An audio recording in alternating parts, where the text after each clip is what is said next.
So let's look at what Paul has to say. He starts out and he says, finally.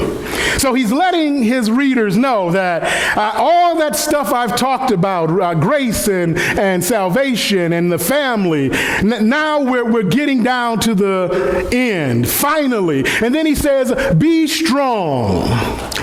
But he goes beyond that. He says, be strong in the Lord. And then he goes even further, and in his mighty power. What he wants us to understand as soldiers in the army of God is that the strength is not a strength that is our strength.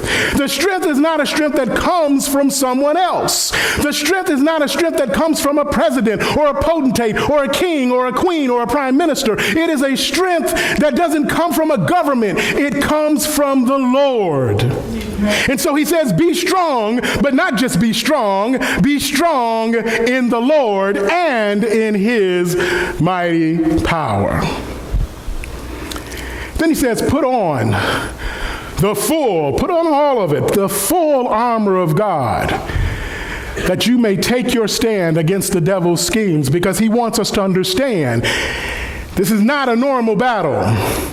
This is not a battle of Rome versus the Picts, or Rome versus Gaul, or Rome versus any other nation. This is a battle that is not a physical battle. It is a spiritual battle. For he says this is a battle, this is a struggle that is not against flesh and blood, but against rulers, against the authorities, against the powers of this dark world, and against the spiritual forces in the heavenly realm.